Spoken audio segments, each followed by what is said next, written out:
Tpot 18, am I right?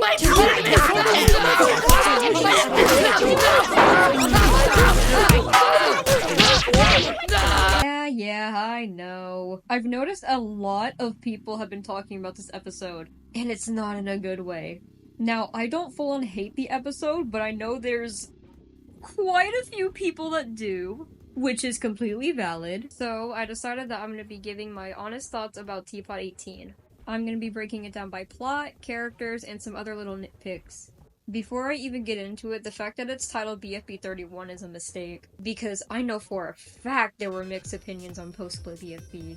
Being honest though, I was so hyped after watching it that I didn't even realize all the flaws it had at first. Literally all I could think was, I need the new episode now! But enough of that, let's get into what you came here for.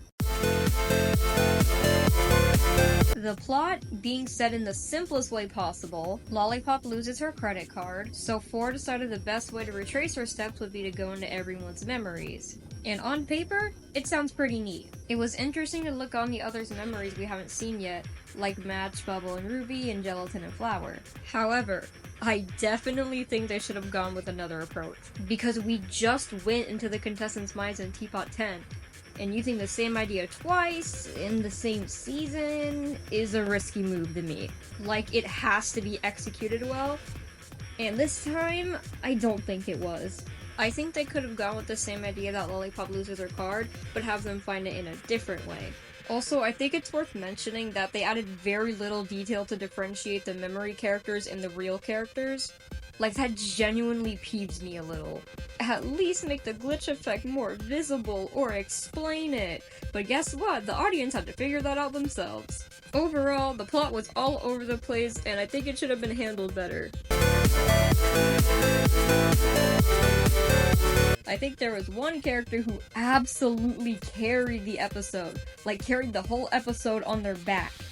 And that was Blocky by a mile. Normally, Blocky would be a neutral character, or I would dislike him because, again, I'm a Bubble defender. I don't like the characters that like to pick on Bubble. But this episode, like, Blocky grew on me a little bit. He was really in character this episode. The writers incorporated his chaotic nature without making him look like Season 1 Flower. I especially liked the scene where him and Lollipop were fighting on the cliff.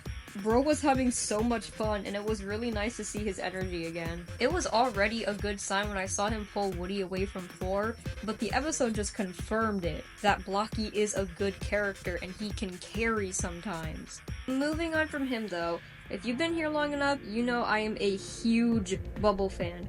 I expected her to have at least a little resentment towards Match, considering all the issues they had in pre-split. Not that I expected her to be mad, but at least a little nervous and hesitant. But nope, she seemed fine, like nothing ever happened. During the scene they reunited, for a split second I thought she was faking her forgiveness towards Match. I don't know if she's faking or not. Also, she did the same thing she did in pre-split, oh, I can't let this happen ever again. That seemed like lazy writing, honestly. Like, I've heard that line before. I wonder where.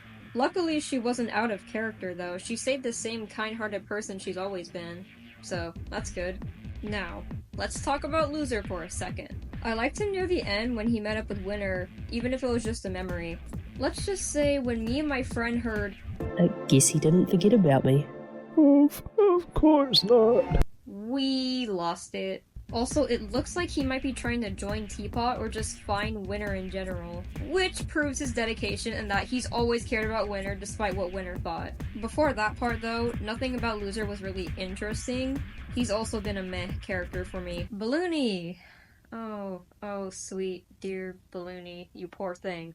I want to know, who thought it was a good idea to take an already unpopular character, act like they're gonna get development, and then be like, nah. Like, just because he isn't as popular as the rest of the post-split cast doesn't mean he doesn't deserve love. He was going to join Tpot. He could have seen Cloudy and Rocky again, but no, screw Balloony, I guess. Also, let's talk about the fact he went to space, so he's probably dead because he's a balloon, and nobody knows? Nobody is gonna recover him? Why? Why give him this faith? It doesn't make sense! On to 2 now. They're still bedrotting. And they got paler. That's not good. And 4 is definitely hiding something. Look at that face. That's a mix of fear, guilt, and anger. We're done for. We're done for in Tpot 19. Pack it up. Put the fries in the bag. It's over. So those were the characters I thought were worth mentioning. And just a few other notes. Flower's side view is, interesting. Gelatin, you're not Leafy. You got Spongy and Taco's friendship blooming, while Lollipops and Gelatins is falling apart. Blocky's stupid, why did he get so pathetic all of a sudden? And Taco BFE is now Taco II. Overall rating, 6 out of 10 because I still love BFDI and I will be watching this episode until Tpot 19 comes out because I'm pathetic. Thank you all for listening to me ramble, and I will see you next time. Wait, before you leave, if you'd like to support me, then please commission me! They're open, and they're always gonna be open!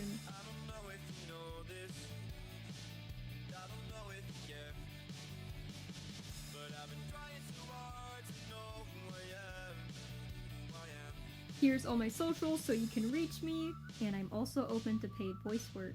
Thank you all, and goodbye!